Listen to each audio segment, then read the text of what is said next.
کو کوئی تکلیف پہنچتی ہے تو وہ اپنے رب کو پکارتا ہے بڑے رجوع کے ساتھ، بڑی لمبے ہاتھ اٹھا کے اللہ کی طرف متوجہ ہوتا ہے. ثم اذا خوله نعمتا منه، جب ہم اسے اپنی طرف سے نعمت عطا کر دیتے ہیں، نسی من کان یدعو الیہ من قبل، تو وہ ایسا بھول جاتا ہے جیسا کہ اس نے کبھی ہمیں پکارا ہی نہیں تھا. یہی ہوتا ہے. یعنی دنیا میں لوگ اللہ کو پکارتے ہیں، اللہ تعالیٰ مصیبت پریشانی حل کر دیتا ہے، اس کے بعد وہ یا تو اور ہستیوں کی طرف اس تکلیف کو دور کرنے کو منسوخ کرنا شروع کر دیتے ہیں، یا وہ کہتے ہیں جی میری تو پلاننگ ہی بڑی چنگی سی، دیکھو نا میں اس ٹائم بڑا منو سمجھ آ گئی سی کیا ہونا ہے تو میں کر لیا سی. تو نو اللہ کا بندہ جنی مرضی سمجھ آ جائے، اللہ کے سامنے تو اتنے فیکٹرز ہیں کہ کسی بھی انسان کو کسی بھی وقت وہ آنے واحد میں ہیرو سے زیرو اور زیرو سے ہیرو کر دے، اس کے لیے کوئی مسئلہ ہے. یعنی انسان کی ساری پلاننگز دھری رہتی. جیسا کہ مولا علی رضی اللہ تعالیٰ عنہ علیہ السلام کا قول ہے کہ میں نے اپنے ارادوں کے ٹوٹنے سے اپنے رب کو پہچانا ہے. ان میں پورا ارادہ کر لیتا ہوں، سارے کے سارے سرکمسٹانسز فیوریبل ہوتے ہیں میرے لیے، ڈن، اچانک پتہ ہی نہیں چلتا کہ یہ کیا ہو گیا. ایسا ہو جاتا ہے میرے بھائیوں. اور یہی چیزیں بیسیکلی اللہ تعالیٰ اپنا آپ انسان کو دکھاتا ہے کہ کوئی شخص اللہ تعالیٰ سے کبھی بھی آزاد نہیں ہو سکتا. حتیٰ کہ آپ دیکھ لیں سورۃ الکہف میں آیا کہ اے نبی علیہ السلام کبھی ایسا نہ ہو کہ آپ یہ ایک بات کہیں کہ میں کل یہ کام کروں گا اور آپ انشاءاللہ نہ کہیں. ایسا کبھی نہیں ہونا چاہیے. انشاءاللہ کے ساتھ کہنا ہے. اگر وقت کے پیغمبر کو یہ بات کی جا رہی ہے ہمارے محبوب صلی اللہ علیہ وآلہ وسلم کو کہ آپ نے کبھی مستقبل کے بارے میں انشاءاللہ کے بغیر بات نہیں کرنی، کبھی نہیں کرنا ہے میں کام کروں گا، مگر یہ کہ انشاءاللہ ماشاءاللہ کے ساتھ. کیونکہ انسان تو صرف ان فیکٹرز کو دیکھ رہا ہوتا ہے نا جو آپ کے سامنے. ہم نے کئی بار چیزیں دیکھی ہیں، ہر فیکٹر کاؤنٹر کرتے ہیں. میرے جیسا تو وہمی بندہ کوئی شاید چھوڑتا ہی نہیں ہے، پھر بھی کچھ کوئی نہ کوئی پاک نکل آتی ہے بچوں. کیوں نکل آتی ہے؟ انسان کبھی آزاد نہیں ہوتا اللہ سے، اس کی تقدیر سے کبھی آزاد نہیں ہو سکتا. اسی لیے الحمدللہ عرصہ دراز سے ہم اپنی پوری ایفرٹ کر کے اس کے بعد اللہ پر ہی توقع رکھتے ہیں. اور میں یعنی جتنا اپنے دنیاوی معاملات میں یا دین کے کام میں ریسورسز کو مینج کرنے میں وہمی ہوں نا، اس سے زیادہ میں الحمدللہ عرصہ دراز سے اللہ کے بارے میں وہمی ہوں کہ جب کچھ میں سب کچھ کر لیتا ہوں نا، اور مجھے سب سے زیادہ جس چیز کی ٹینشن ہوتی ہے نا وہ اللہ کی ہوتی ہے کہ اللہ تعالیٰ کو رکاوٹ نہ ڈال دے. اللہ کی طرف متوجہ رہتا ہوں ہر معاملے میں. اور اس کا میں نے پھر پازیٹیو رزلٹ دیکھا ہے کہ میرے بگڑے ہوئے کام جس میں میں نے کئی چیزیں اوور لک کی ہوئی ہوتی ہیں وہ پھر اللہ نے سنبھالی ہوتی ہیں، وہ خود بخود ریزالو ہونی شروع ہو جاتی ہیں. پتہ ہی نہیں چلتا کہ کہاں سے اللہ تعالیٰ معاملات کو سیدھا کرتا ہے. وَمَن يَتَّقِ اللَّهَ يَجْعَلْ لَهُ مَخْرَجًا وَيَرْزُقْهُ مِنْ حَيْثُ لَا يَحْتَسِبُ. یہ قرآن کی آیت ہے سورہ طلاق کی. جو کوئی اللہ پر تقوی اختیار کرے گا ہم اس کو وہاں سے رزق دیں گے کہ اسے گمان بھی نہیں ہوگا. ان اللہ بالغ امری، اللہ تعالیٰ اپنے کاموں کو پورا کر کے رہتا ہے. اللہ نے جو ارادہ کر لیا ہے نا جس کام کو بلوغت تک لے کے جانے کا وہ اس نے کر دینا ہے. لیکن قد جعل اللہ لکل شیء قدرا، لیکن ہر چیز کے لیے اللہ نے ایک اندازہ مقرر کر رکھا ہے. یعنی جب وہ وقت آئے گا نا تبھی وہ معاملات ہوں گے، اس سے پہلے نہیں ہو سکتے. آپ جتنا مرضی ٹل لگا لیں، جس چیز کا جو وقت ہے وہ اسی وقت پہ ہوگا.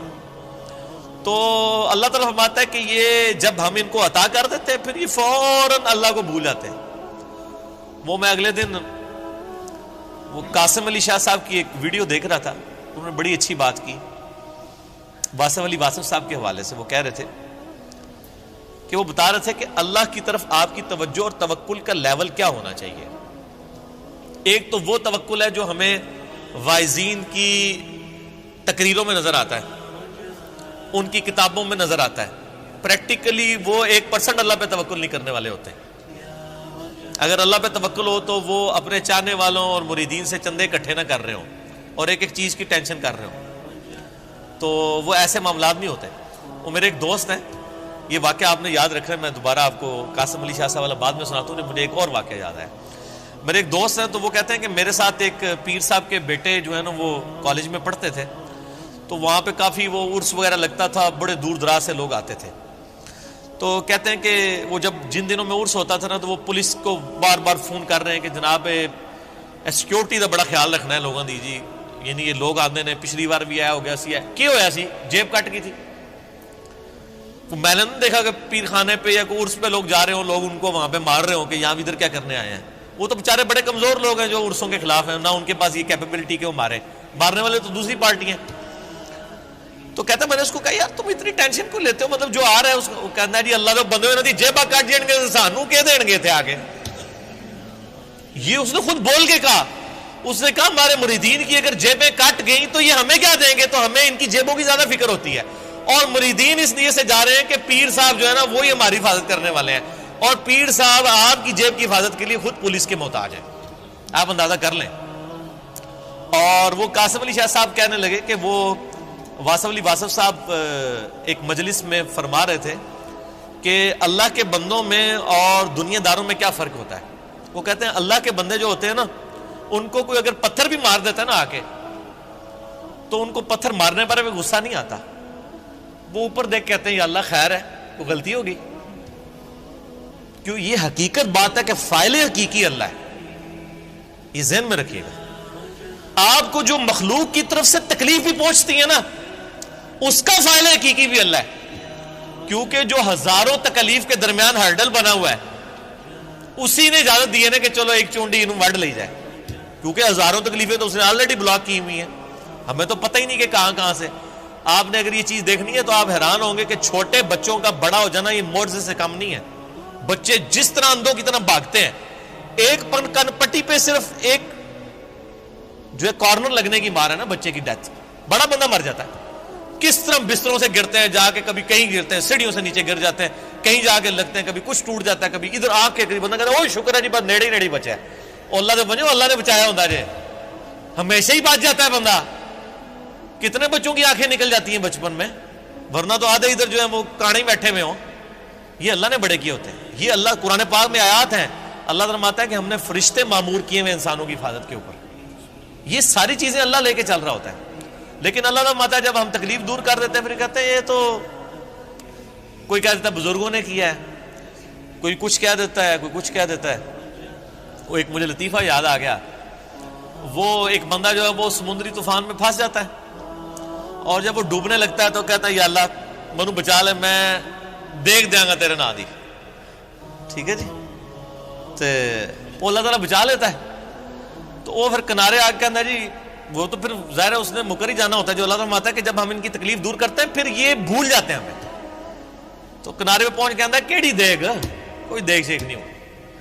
تو وہ پھر ایک اور ہچکولا اس کو آتا ہے، تو پھر وہ سمندر میں کہتا ہے نہیں یا اللہ میں پوچھ رہا تھا مٹھی کے لونی. ٹھیک ہے، کیڑی دیکھ تم مراد ہے مطلب نہیں. یہ اللہ نے تو نہیں دھوکھا دیتا جا سکتا ہے، دنیا ہی دھوکھا دیتا جا سکتا ہے کہ میٹھی دیکھ یا نمکین. تو یہ وہی چیز ہے. اللہ تعالیٰ فرماتا ہے کہ یہ جب ہم ان کی تکلیف دور کرتے ہیں تو اس طرح بھول جاتے ہیں کہ جیسا کہ ہمیں کبھی پکارا ہی نہیں تھا. وَجَعَلَ لِلَّهِ أَنْدَادًا، اور اللہ کے مقابلے پہ اور ہستیاں کھڑی کر دیتے ہیں کہ یہ انہوں نے کیا ہے. بچہ اللہ نے دیا ہوتا ہے، کہتے ہیں نہیں وہ ان کی وجہ سے ہوا ہے. لِيُضِلَّ عَنْ سَبِيلِهِ، تاکہ بہکا دیں اللہ کی راہ سے. حقیقت بات ہے کہ یہ شیطان انسان کے دل میں یہ وسوسہ ڈالتا ہے کہ یہ فلاں کی وجہ سے ہوا ہے. آپ ہندوؤں کے پاس چلے جائیں، وہ بھی یہی کلیم کرتے ہیں کہ جی ہم فلاں مندر میں گئے تھے تو ہمیں اولاد ہوگی، حالانکہ اللہ دے رہا ہوتا ہے. لیکن شیطان جو ہے وہ اینڈ ٹائم پہ ایسا وسوسہ ڈالتا ہے کہ انسان اور ہستیوں کی طرف اسے منسوخ کرنا شروع کر دیتا ہے. ہم نے تو کئی ایسے دیکھے ہیں جو لوگوں کو بچے دے رہے ہیں لیکن خود بے اولاد ہوتے ہیں. ان کو کہ آپ کیوں نہیں اولاد ہو رہی ہے. سورہ شورا کا آخری رکوع پڑھ لیں. اللہ فرماتا ہے اللہ جسے دیتا ہے بیٹے دیتا ہے، جسے چاہتا ہے بیٹیاں دیتا ہے، جسے چاہتا ہے دونوں دیتا ہے، اور جسے چاہتا ہے محروم رکھتا ہے. نبی علیہ السلام کی صرف ایک بیوی ہے جس سے اولاد ہے، سیدہ خدیجہ سے، یا ایک ماریہ قبطیہ سے سیدنا ابراہیم علیہ السلام پیدا ہوئے، وہ بھی فوت ہو گئے. باقی آپ کی ساری بیویاں بے اولاد ہیں. کیا نبی کی بیویوں کی خواہش نہیں تھی کہ ان کی اولاد ہو؟ اللہ کی مرضی. سیدہ عائشہ محبوب ترین بیوی ہیں، جوانی کی عمر میں بیوہ ہوئی ہیں، کوئی اولاد نہیں ہے. اللہ ان کو ایک بچے ہی دے دیتا کہ حضور کے بعد انہوں نے 47 سال تک زندہ رہنا تھا، کہ چلو ان کی ایک دل جوئی کا معاملہ ہو جاتا کہ 18 سال کی عمر میں بیوہ ہو گئی ہیں. ایک بچہ ہوتا تو ان کی زندگی بھی اس کے سارے گزر جاتی. نہیں، یہ اللہ کے فیصلے ہیں. قل تمتع بکفرک قلیلا. اللہ کا اس پہ غضب دیکھیں. اللہ فرماتا ہے نبی ان سے فرمائیے کہ یہ جو تم کفر کر رہے ہو نا اور یہ جو لطف اٹھا رہے ہو ہماری نعمتوں سے کہ تمہیں ہم کوئی نعمت دیتے ہیں تو تم اور ہستیوں کی طرف منسوخ کرتے ہو, اٹھا لو تھوڑی دیر کے لیے دنیا کی زندگی میں, انک من اصحاب النار, پھر تو تم مرنے کے بعد دوزخیوں میں ہی شامل ہوگا انسان. یہ سنگولر کے سیغے سے نا ایز اے ڈاکٹرین یہ لفظ استعمال ہو رہا ہے کہ تو اٹھا لے جو کچھ تو نے نفع اٹھانا ہے دنیا کی زندگی میں, تو منسوخ کر لے مخلوق کی طرف, پھر تو نے مر کے نا ہمارے پاس جب آنا ہے تو آگ ہی تیرا مقدر ہوگی, دنیا میں تو نے جو کچھ کرنا تھا وہ کر لیا.